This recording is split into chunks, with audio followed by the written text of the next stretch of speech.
हर खबर पर होगी आपकी पकड़। डाउनलोड कीजिए एबीपी लाइव ऐप। स्वागत है आपका एबीपी न्यूज पर। आपके साथ मैं हूं आदर्श झा। मध्य प्रदेश के उपचुनावों में ड्रामा और डायलॉगबाजी चरम पर है। लगता ही नहीं कि ये बस उपचुनाव है। 28 सीटों पर हो रहे इन चुनावों में बीजेपी और कांग्रेस ने पूरी ताकत झोंक दी है। कई नेताओं का राजनीतिक भविष्य दांव पर है, लेकिन प्रचार की डायलॉगबाजी के बीच असली मुद्दा आखिर है क्या? आइए देखते हैं।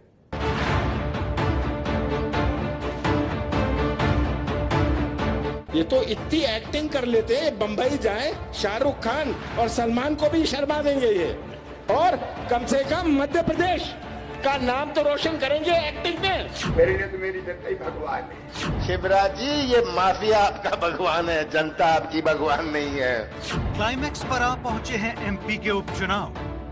कमलनाथ जी, तुम्हें घमंड होगा अरबपति होने का। मामा अच्छा की कमलनाथ अच्छा। इस उपचुनाव में ड्रामा है, इमोशन है और है भरपूर डायलॉगबाजी। हाथ कंगन को वारसी क्या और पढ़े लिखे को फारसी क्या, काय की तेरी कर्जा माफी, धोखा दिया। झूठ बोलने में तो माहिर है।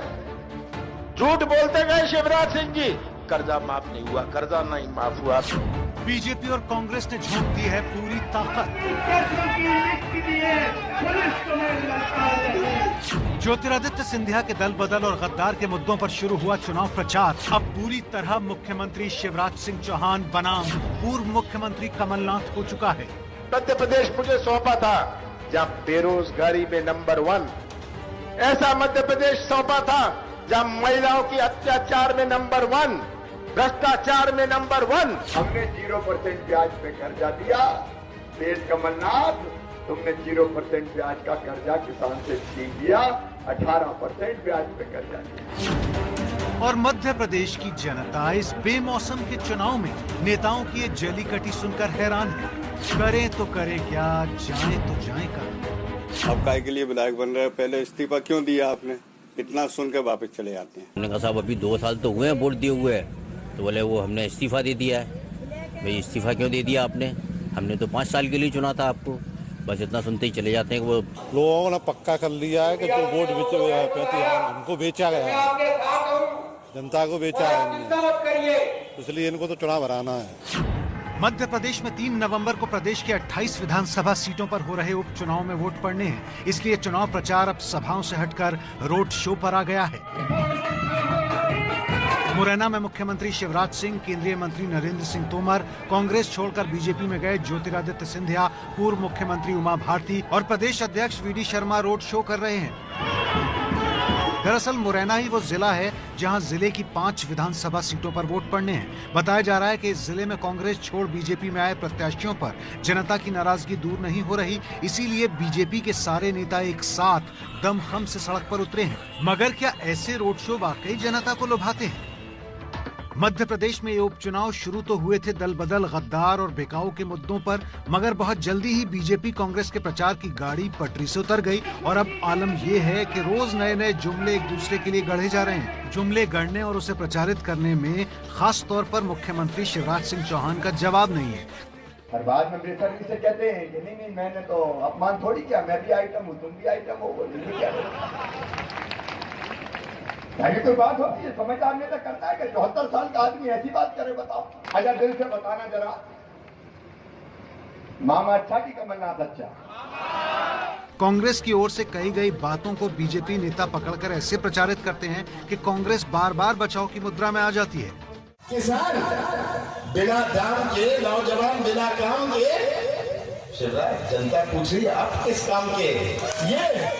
ये मामला शुरू हुआ जब कांग्रेस के नेता ने शिवराज को भूखा नंगा कह दिया। इसके बाद तो बीजेपी ने भूखे नंगे का इशू बना लिया और शिवराज अपनी सभाओं में पूछने लगे, क्या मैं भूखा नंगा हूँ? एक नेता कांग्रेस के कहते नंगे भूखे घर का है। हाँ, मैं इसी मध्य प्रदेश की धरती का हूँ। मैं किसान परिवार में पैदा हुआ हूँ। मैं कच्चे घर में जन्मा हूँ। मैं पिछड़ों में पैदा हुआ हूँ। मेरा घर भी सीहोर जिले के जैत में, मेरा नरा वहीं गड़ा हुआ है। कमलनाथ, तुम्हारा नरा कहाँ गड़ा, ये तो बता दो तुम कहाँ के हो?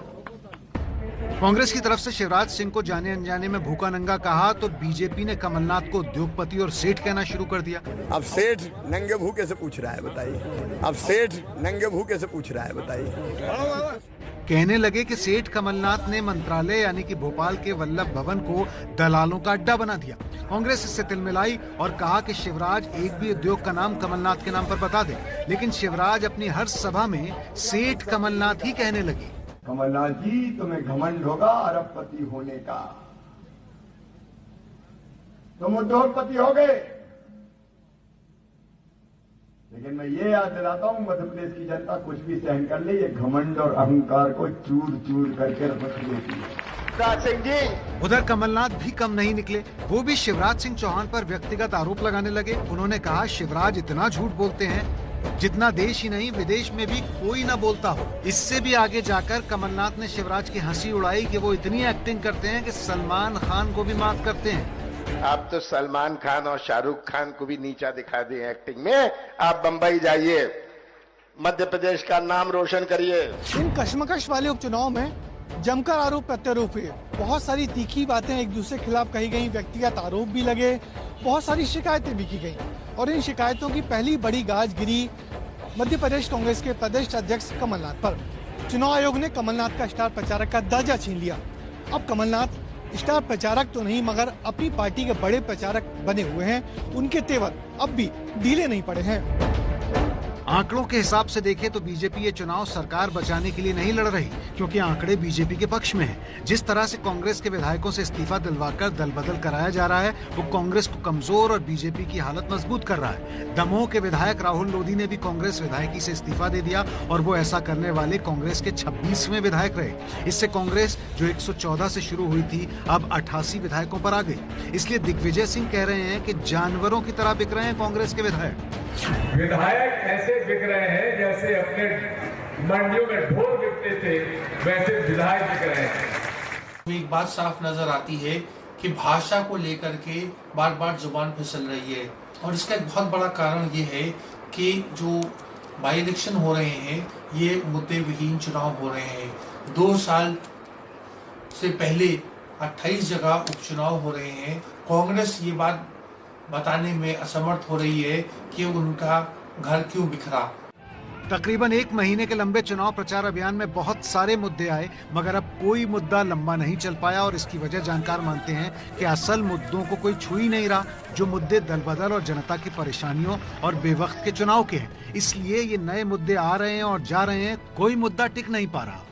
इस उपचुनाव में बड़ा मुद्दा है दल बदल और इस बड़े मुद्दे की वजह से जनता में आक्रोश भी है और जनता इस बात को किस तरह भूल जाए। छोटे छोटे मुद्दे रोज के बेसिस पर आते हैं और यही भी कारण है कि ये मुद्दे टिक नहीं पाते हैं।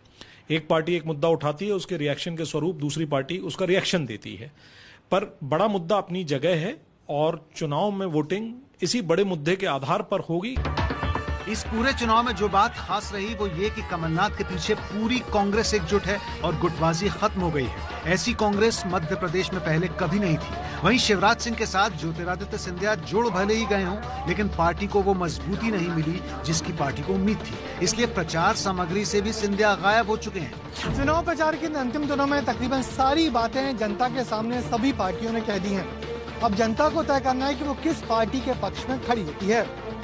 इन उपचुनाव में कौन सी पार्टी कितनी सीटें जीतेंगी ये कहना तो अभी मुश्किल है, मगर इतना तो तय है कि इन उपचुनाव के परिणाम मध्य प्रदेश के आने वाले दिनों की राजनीति की दिशा और दशा तय करेंगे। कैमरामैन होमेंद्र देशमुख के साथ ब्रजेश राजपूत, एबीपी न्यूज, भोपाल।